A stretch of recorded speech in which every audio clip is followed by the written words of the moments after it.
It's my nigga Pop from the barber shop. It's my nigga Pop from the barber shop. What's poppin', people? Back again, the Vibe Podcast, the real Vibe Podcast. Today, we got my bro, the legendary producer, DR Period. And when I say legendary, I'm only saying that for the people that don't know, because I'm gonna give y'all a rundown on this is just some of the people that he produced for. Here we go. We got Drake, we got 21 Savage, Nas, Tupac, Smooth the Hustler, Papoose, Onyx, Trey Songz, Rakim.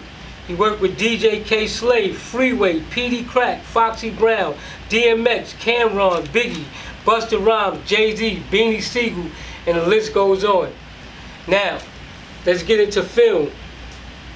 We're going to talk about movies that he got soundtracks on or produced on or something. He got something to do with something.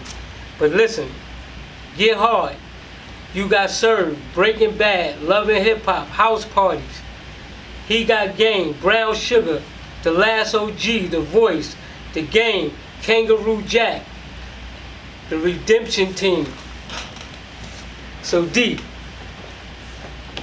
we're going to start this off by saying, this is a crazy list, man. Like, I ain't going to lie, I'm happy to be sitting here talking with you right now. Like, this is like one of the best interviews. Like, there's nobody so far that I did is bigger than this man right now. So, I just want to say, D, how you started off doing this, like, music? Like, how you even got a sound for music?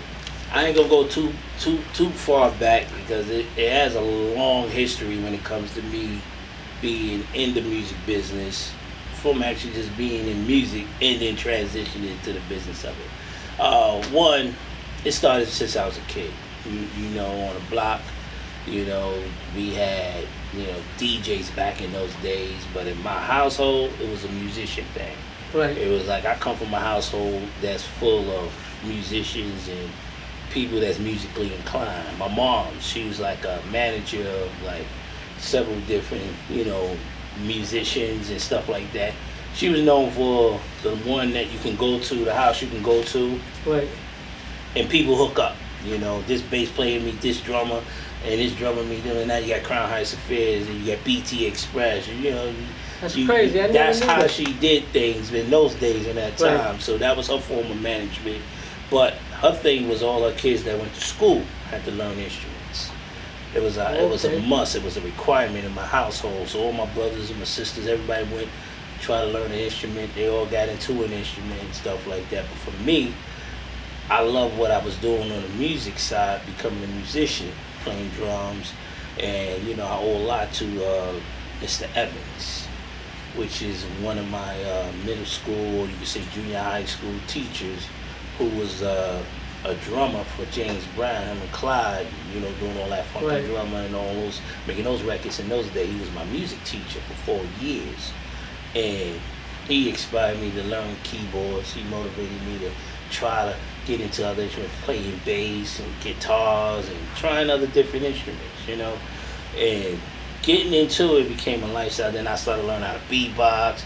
Then I started learning DJ. Then I started playing around with some words, trying to rap. I remember all when that. you was doing all that. know, so I was going through my vein. Then I started realizing that I could help other people learn how to do stuff in music, and that's when the producer I ain't gonna side lie, started that was growing. actually like the next question I was gonna ask you. When you realized that, hold up, I can make money from this. Well, it was never about money.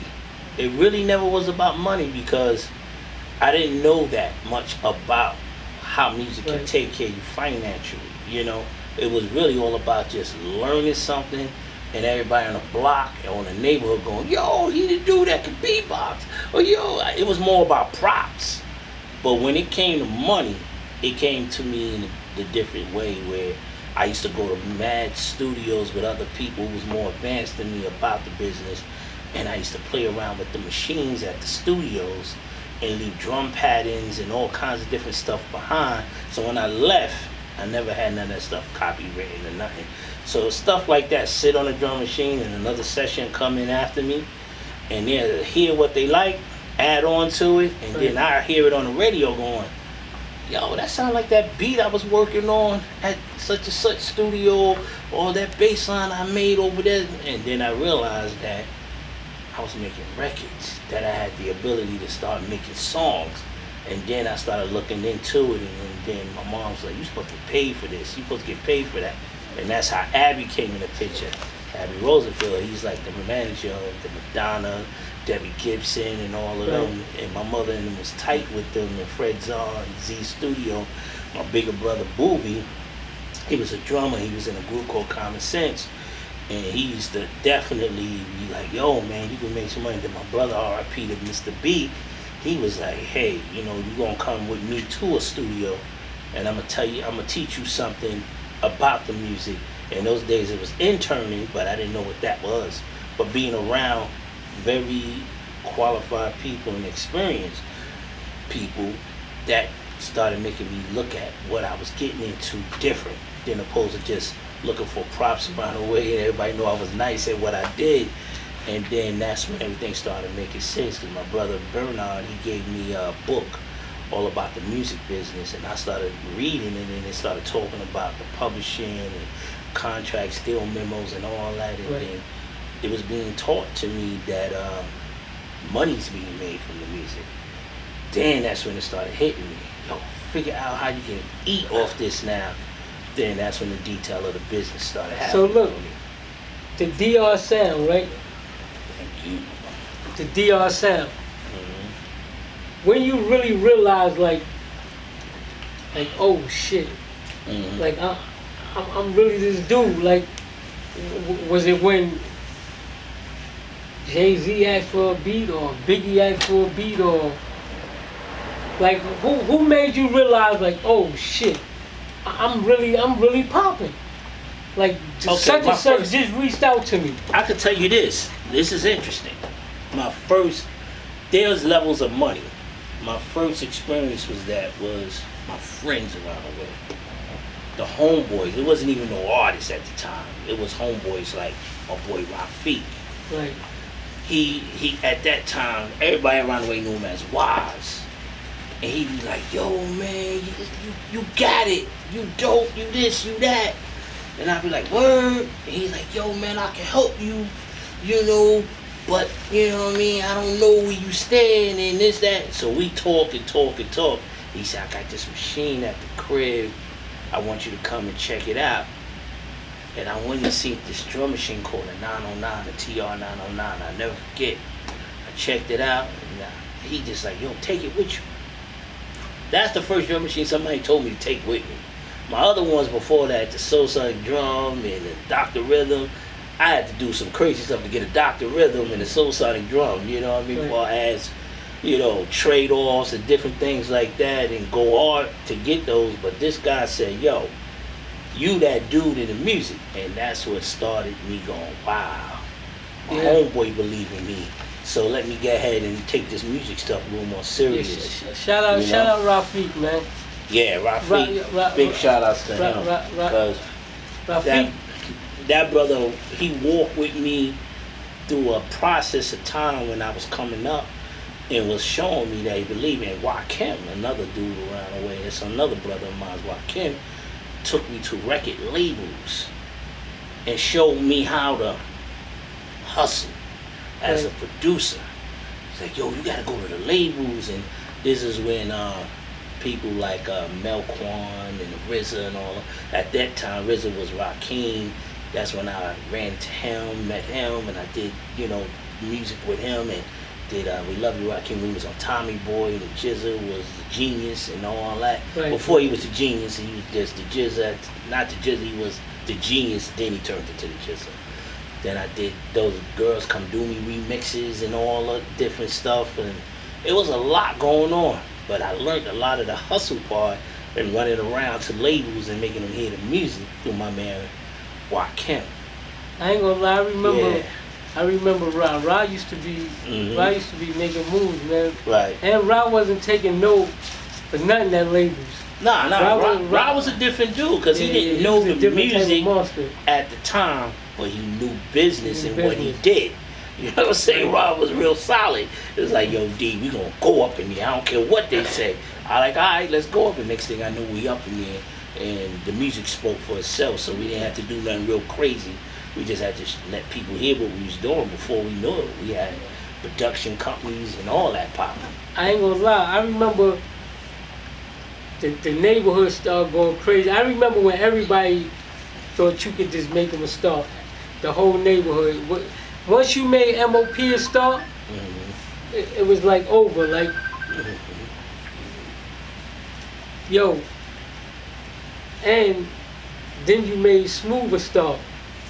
Once you made him a star, and I was running with him. I'm in your crib every day like this. Oh shit! Like my man on the radio, like, yo, you know how big it was back then to be on Hot 97. I remember we used to be calling the radio station all day long. Yeah, play Smooth the Hustler. Play My Everyday Lifestyle ain't nothing but a hustle. Like the game done changed so much. But this man had one beat right here that turned the industry inside out. And to this day, which is, what, 20-something years later? Like, yeah. That was like 20-something years ago. Yo, Broken Language, people are still remixing that beat. Of course. Still rapping to it, still. Yo, you throwing hard about some hardcore anywhere. You throwing Andy up, that's all I'm going to say. Throwing Andy up. And a fight gonna break out. I don't care what club you go in. He responsible for that, y'all. That hard drum beat, him right here. But D, I ain't gonna lie, you got a certain sound that stand out like no other producer, man. Well, like you can tell a DR track from everybody else. I appreciate that, brother. But you know, I work hard to develop the style. You know what I mean? Like I literally, like I can't sit here in front like it was something easy. This is years of development, you know, for me, taking all my music experience and consolidating into one place, learning how to add bass lines on top of samples, then learning how to replay samples to make them sound like samples, and without it being a sample, and changing notes and chords for suing purpose so I don't get sued. And after a while I develop a sound. Do you know actually, like, when you make a track, do you know this is a hit? Yeah, I get goosebumps. That kind of been always my trick to what I felt was hot. Like I get these bumps and I'll be like, oh man, this one gonna do something. I got goosebumps because there's a certain spiritual connection that God always worked with me on. It was like when I had something, he made me see it a certain way. He made me feel a certain way. And some of the music I was making, I was catching those moments. And that's how I was being able to identify how God worked in my life through the music. Because, you know, back then, everybody had, you know, they little blunts, they little liquor, whatever, and they used to go in there and get creative. I always stayed in prayer and always kept that close to me, and that's how I used to go in and get creative. That's why people be like, yo, you don't smoke, you don't drink. I ain't never did that stuff like that, you know. But yeah, people don't know you got like a hot gospel single out right now. Yeah, got a couple of them out. I actually reposted it myself, so Thanks, I know. Thanks, brother. I know. Like, I'm like, okay, these spitting some knowledge and some jewels at the same time, and a lot of people don't know, you know, it's all type of different religions, you know, but I believe it's only one God. That's all it boils down to. Yo, man, God, it's like, we're in the last days, so people need these prayers right now, man. They need the blessings. You know, you need that. So you hitting them in a time, D, where they need the Lord, man. We all need them, but there's a lot of people. Look what's going on over here in UK right now. Got thousands and thousands of people losing their life every day, you know. So every day I get up thankful. You know, I say my blessings in the morning because, man, life is short right now. So, you know, so you, D, to be 30 years in the game and still successful, still signing artists. Yeah, still signing artists, still putting out records, still doing movies, soundtracks. It's crazy. You know, that's God, bro. That's why it is God because you know why? On a regular, brother. Look how God worked. Mm-hmm. 3 of us is sitting in here. I ain't seen this girl in years. 20-something years, probably, yo. Come to find out, you done signed her. Yeah. She was right up under your nose, and you never even knew her for 30 years. Wow. Y'all met on a totally different aspect, and she was right there. You was probably riding by every day, D. Yeah. Every day, she was right there. Wow. That's right crazy. there, and that's crazy. And then to hear her testimony on when she first wrote her first rhyme, it was based on a beat that I did. Right. That's so fire. that's powerful. That ain't nothing but God. That's fire. And her name is Promise. So look out. She just, let me tell you something. I'm just going to get off subject just a slight second. Man. Promise came in the studio 2 days. We had a 2-day lockout to work here in the studio. She did 16 freestyles in 3 songs in 2 days. That's work, man. Amazing. And they fire. That's work. Now, you know, I could say, yeah, she did a bunch of stuff. No, we complete. I mean, it was done so normal. Like, I can't even say normal, but far as if you had to take time to mix a record and everything. Right. We not only just recorded them, we mixed them in 2 days. 16 songs. 3 songs and 16 freestyles in 2 days. That's fire, man. Her work ethic is ridiculous. That's why I know God said to go ahead and spark that fire in inspirational rock boy. That's right. Promise, y'all. Rock boy. And that's There my you go. homegirl. Y'all better look out for her. And I'm going to do an Yeah. interview on her, too. So stay tuned. She coming next. But, yo, D. Yes, sir. In life, what you fear in life? You fear anything? Not in life, but the only thing I do fear is God not looking right in his eyes. Right. That's the only fear that I have. But everything else, I'm solid with, you know. But, you know, I don't work off fear. I work off faith. You know, fear is, it don't have room in my circle. You know, because fear is, to me, is a trap to put you in a position to downgrade you.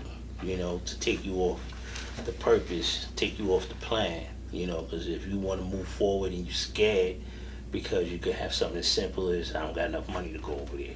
You end up not going. But if right. you'd have made everything in your power to go over there, God would have said, look, listen, you walked on faith. So now that you're here, I'm going to show you something you didn't even expect and give you the world. You know what I always liked about you? You always remained humble.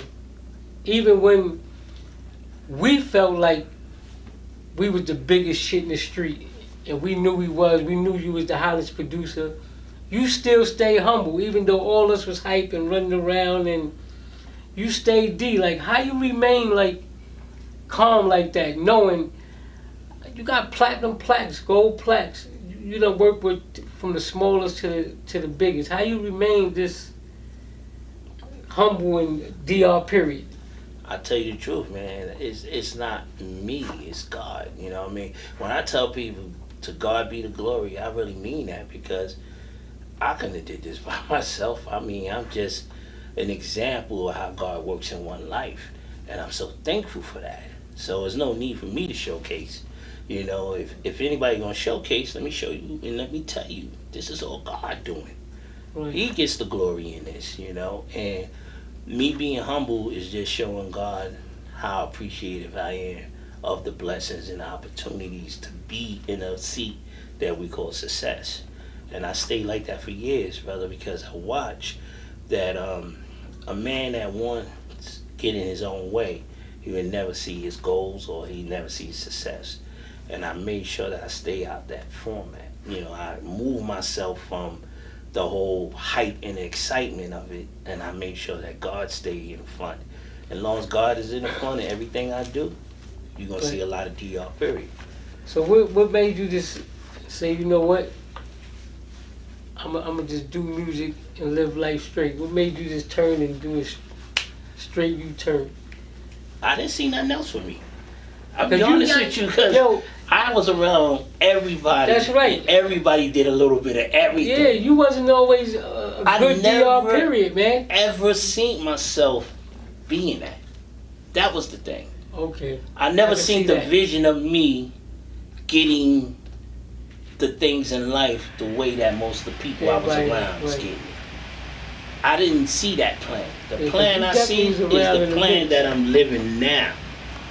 I seen me having studios, businesses, houses, all the great things, going to church, doing it right, married, you know what I'm saying? Locked in, like really being solid about being a man and a man of God. I always Yeah, see I ain't gonna lie. You was trying to show us the right way years ago. Like you was married when we still was playing the girlfriend game. Like we like, yo, this dude really married. Like, Because what happens is when you got a relationship with God, He gives you an assignment. He tells you what to be focused on. I was around nothing but women. I was around temptation, hard body. It was, I ain't gonna sit here and say that it was easy to discontinue those thoughts. it had to be Very hard being around digging the very booty hard, lickers. but you see what I'm saying? Very hard, but at the same time, where your faith and loyalty lies, and you gotta ask yourself: is the moment is more important, or the blessing of joy with God is more greater? Right. You have to ask yourself that at some point, because some people go through life and never experience that. But that's why I feel so thankful and blessed, because God let me see it early. When I see my first dollar, when I see my first opportunity, when I made my first hit record, He let me see those things. But then He also showed me that if you don't go this way, you're gonna end up this way. Right. So He let me see both sides, and I had to, be in the middle and make a choice. So right now, D, if you had a chance to, who would you want to work with that you haven't worked with already? That's always been asked to me. You know what it is? I want to kind of rewind it back and do some collaboration artist things. Like I would love to see Foxy Brown and Little Kim come together. And I do the record. Right. You see what I'm saying? In a different state. I'm not gonna say that's gonna, happen, but that's something I would like to see. I would like to see Aaron Hall, Teddy and them come together, but I produce the record. See, I'm taking it back to the old school, because those are the guys that had a lot to do with motivating me creatively, and artist-wise, hip-hop artist-wise, it's Smooth the Hustler, Trigger the Gambler, Billy Dance, and Little Fame making a single that I produced. Yeah, that would be hard on 40. You see what I'm saying? Something like that. Yeah, I always say if I had a chance to say, yo, all four of y'all, come on, let me do this track for y'all. That would be, to me, yeah, we gotta get that a level of magic that I know, because those guys got something with me that a lot of artists don't have. They got to get a chance to bring out this certain beast of creativity within me, and I got a chance to do that for them. And every time I get with any one of those guys, it's like magic. Yeah, we can make that happen, man. D, I know we can make that happen, man. I would love to see something like that come together. Yeah, I know we can make that Especially happen. That ain't hard, man. That I'm where I'm at now, and producing that record for them now. Yeah. We can make that happen, man. That would be a serious record. Yo, Slap, Bill, Smooth, and Trig. We gotta make this happen, man. Matter of fact, when I leave here, I'm going inbox and call all these dudes. Cause we gotta make that happen, man. That's a long time coming. If you pull that off, you know what you do. You know what you would be known for. The guy that set the tone for a new level of history to be made. Yeah, we gonna make that happen, man. Because all four of those guys, I'm the originator of the music for those four guys. It's crazy. They was talking about working together anyway. Yeah, but everybody busy. It's hard to take busy people and say, okay, now this is the day we want to make it work. It's hard. It's somebody like you that can grab his schedule, and pull it all together. That's how it can work. You know, you can pull it all together like that. Yeah, we're gonna have to make that happen. So other than that, D, what else you got going on besides Signed and Promise? Mm-hmm. What else you got going on? I got a lot of different things going on. You know, I got the company Rock Boy Records. Right.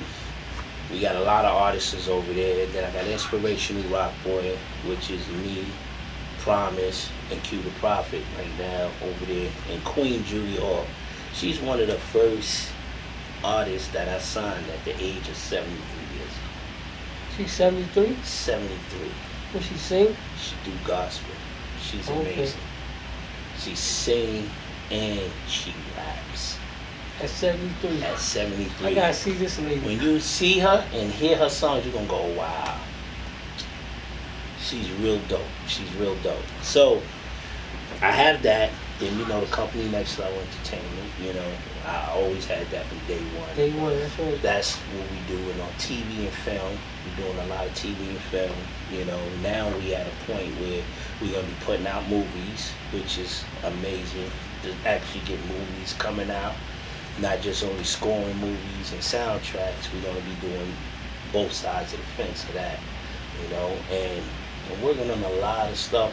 Then I got my project, you know, which is some of the incredible work that I ever did before, you know, in my life that I could say is it's very special. Yo, I always felt like you were super dope, D, as a rapper, but I just felt like you wasn't taking the rap part serious. No, I wasn't, because I didn't want to be a rapper no more.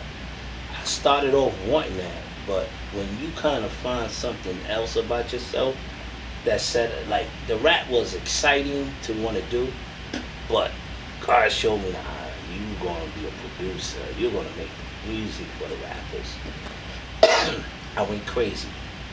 I went so crazy that I produced everything that was moving. I used to sit back, dude used to come to the studio, I'm like, D, nicer than him, we need to get out the booth, let you get in there.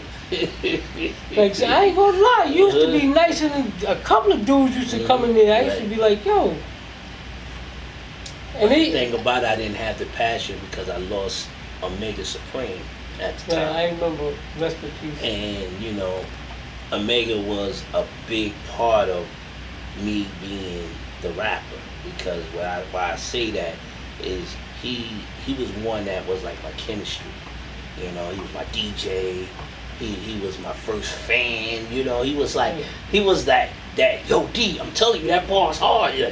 He was that, giving me the, you know, that vibe. Of losing him kind of brought me in a dark space, you know.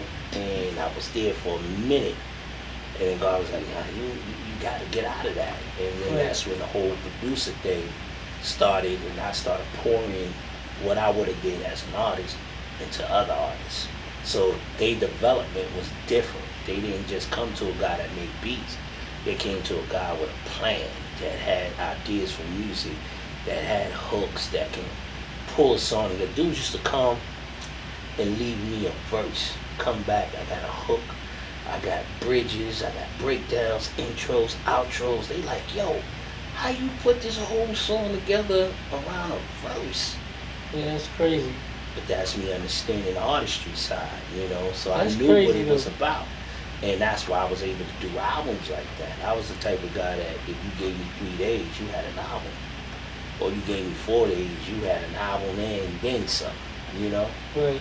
That's who I was, because I understand the artistry from not just the beat, I understand it from the artist side, I understand it from the structure side, and I understand the completion of it because I mix, I master, I do all that.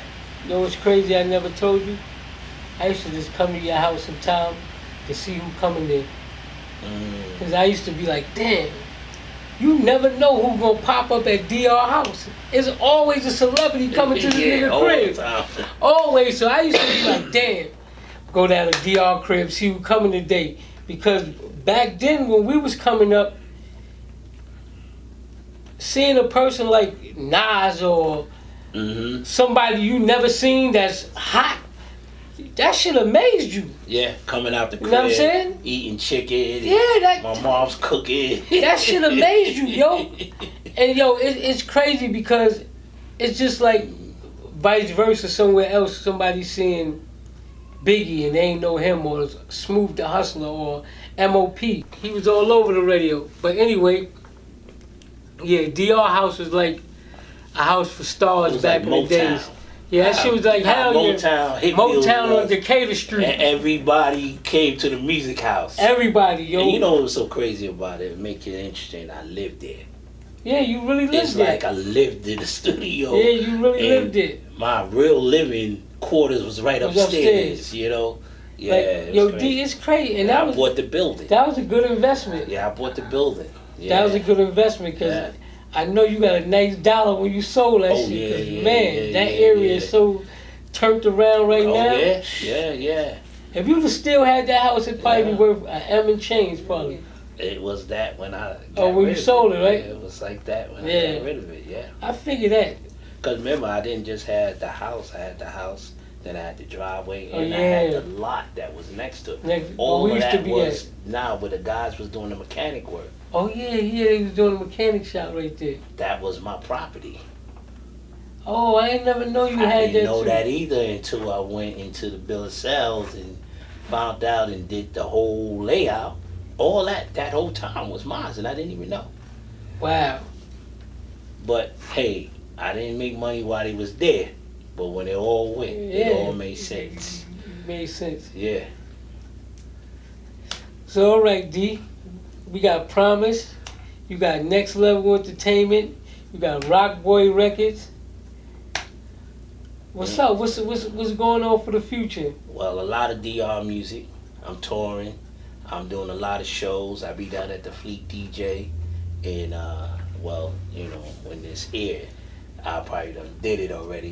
You know. I ain't gonna lie. I see Ty and them be moving though. Oh yeah, they work. Yo, I ain't gonna lie. They always somewhere. My team work. I said, yo, we work. One time I thought they was on tour because I seen them in Virginia. Then I seen them at South by Southwest. Then I seen them over here. So I'm like, yo, these niggas on the tour. Yeah, we be touring. We be working it. Yeah. We be doing our thing because one thing about Rock Boy, we don't sit still.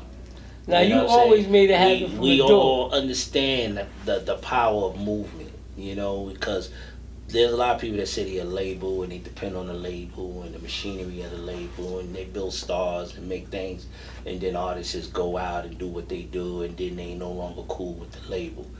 With us, we train the artists to think like longevity. Like, don't just worry about what we can do for you. Worry about how long we can keep doing this.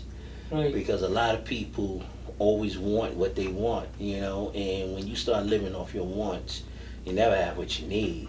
You know, there's an old saying my mom used to say, if you're concentrated on your wants, you never have what you need. But if you focus on your needs, it'll feel like you have everything you want. And do you always build the artist from the door? I always watch you take an artist from the door, from the floor, and make them. I seen that from 10 times with my own eyes. Yeah, because I was even in your house watching as you was building and creating artists. You know what I'm saying? Smooth and M.O.P. I watch you mold these dudes, man, and make them into who they was. It wasn't even no M.O.P. We gonna take it back to that. It was Slap was the MC, Smooth was the DJ. Yeah. Billy was in jail. And Bill was in jail, but Bill came home. Then Bill was just his man. And then you made them M.O.P. I remember then it all came together, you know, because I got to give Lays his props because Lays was the first person in the whole M.O.P. experience to say, yo, D, before was M.O.P. saying, yo, I got slapped. Yo, you should work with him. I'm working on this album called The Hill Is Real. I did a little compilation and, you know, this, that, but I want to work with him individual and I want to bring you in, D. And I said, word. And it wasn't no M.O.P. It was just like me working with Slap, you know, working with Lil Fave. And I'm like, yeah, it was dope, but we need something else. And then I'm hearing Bill on the side doing his thing, and I'm like, yo, y'all two together will sound crazy. And I had a song that I did with my little sister, and it was the beat to How About Some Hardcore. And I would just try to play the record for them to just hear the song, not give it to them to rap to. Man, Slap was like, yo, I need that. He's like, I need that. That was it. Bill was like, yeah, we need that. And next thing I know, that was the first record we ever did was called How About Some Hardcore. The first record we ever recorded, and the first record that got us signed, and that was the first record that set the tone for MOP to become MOP. Yo, that was it. Yo, I ain't gonna lie, that album was so crazy. When that shit dropped, it's like the streets stopped moving. If you wasn't playing MOP, you wasn't playing nothing. Yeah, it was crazy. And I was hyped because I'm like, yo, they gave me a shout out on the tape. Yeah. I'm like, yo, I got some love, man. Like, you can't see. One thing that I loved about the whole idea of what we did when we first started, we didn't forget nobody. Right. We kept everybody in the loop. We invited everybody to the parties, to the shows, to the video shoots. We told everybody our moves. And in those times, the labels always wanted you to just do what they want you to do. And I tell a neighbor, because, coming down to a neighborhood and you see the whole neighborhood supporting you, that's a scary situation. Because these folks don't know nothing about the block. Yeah, the block was with us. I always wondered... I said, damn, I wish Big was living so I could ask him this. Because I always wondered. I said, was Big talking about MOP? Or I think it was Machine Gun Funk. When he said, so you want to be hardcore with your hat to the back, talk about your gats and your rap, but I ain't feeling that hardcore appeal that you screaming, maybe I'm dreaming. He was talking about MOP. You got to remember, he was with us. Yeah, I know. He used to hang out the crib. I know that. But he knew we was peeps to the point where, see how UM was. Right. That's how we all was. I always wondered, like, damn, did they have a misunderstanding or something? Never was that. I could tell you that for a fact, because Big used to be like, yo, I don't know what y'all down here doing, but, yo, this is crazy down here. Like, he was impressed with our little... doings and our little movement and stuff like that, but he used to come to the crib. He used to zone out with all of us. I used to listen to that and I used to be like, damn, I wonder if they had a falling out. But that was the days where most dudes that were street dudes, that's how they used to move with their hat to the back with their guns and all that. So he was just drawing a picture of dudes that just running reckless, but it was not MOP.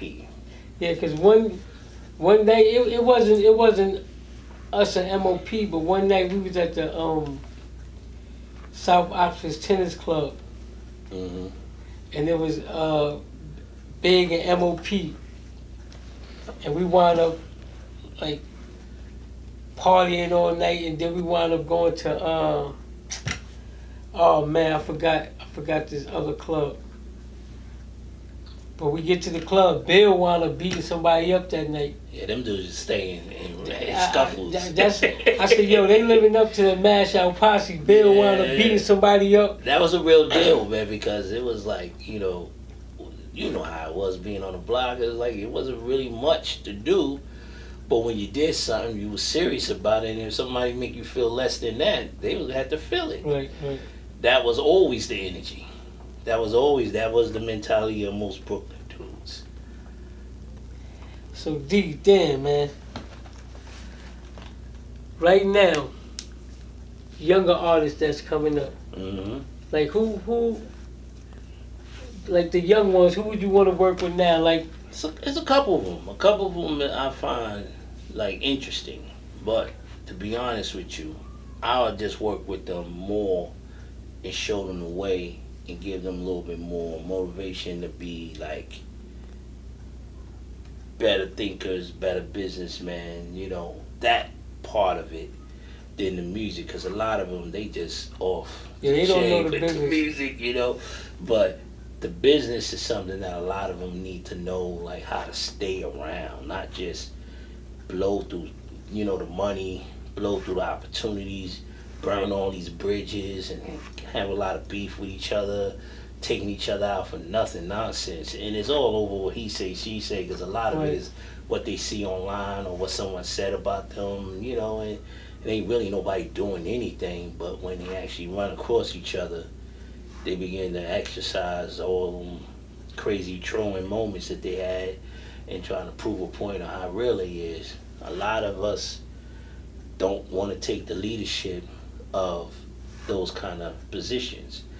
And that's what I like to do more with the young ones, is like help them understand their position or where they stand at, you know, and give them something to look forward to pass on to somebody else. Because if we don't pull together, we're going to continue on destroying each other, man. Right, gotta give them the juice. You know, and that's what they don't get enough. Without being a teacher, without being a parent, without being all that, just letting them know, like, yo, at one point in my life, I used to be on that side of the fence you at. Right. But I made it across. And I didn't have to do all the crazy stuff to get across, you know. I just had to pull myself together, get a little focus, concentrate, put prayer in my game, and get ahead and move on my faith, you know. Right. Some of them need to hear those conversations because they don't get that at home, and they don't get it enough from their homies. You know, they get y'all gonna get it on this Real Yeah. Vibe podcast when y'all check this out. Y'all hear D giving y'all the Jews, and this for y'all young niggas, nigga. Y'all need to pay attention. Y'all might reach our age one day. Pay attention.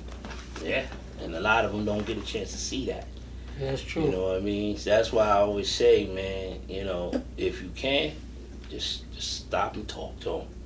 You know, I always try to talk to them, you know, even if they ain't listening, but they hearing it, you know. Right. They might not do what I tell them. They might not like the way I'm giving the jewel or whatever, but it's my job to make sure that it get mentioned. Right, definitely. You know, and the rest is up to them.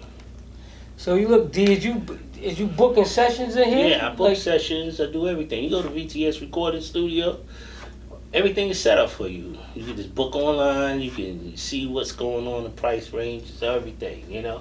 All right. So yeah, we doing it, you know, in a good way. You know, like I said, man, it's a beautiful day. I can't complain about nothing. God has been amazing, man. You want to tell them where to follow you on all your social medias? Go to drperiod.com. Every social media platform I'm connected to, you can start there. Go to drperiod.com. My Instagram there, my Facebook, my TikTok, everything is there. You can, and then you want to learn more about me, everything is there. So drperiod.com, you know. Right. Yo, it's a blessing, man, rocking with my boy DR today, man. It's a legend, man. When I say legend, you already see the names I read off, so I ain't really got to say no more, man. It's lit, man. It's the Vibe Podcast. Thanks for my brother DR Period. Shout out my boy Bottega Saye on the camera. My assistant on the side. Let's get it. We lit. It's my nigga Pop from the barber shop. It's my nigga Pop from the barber shop.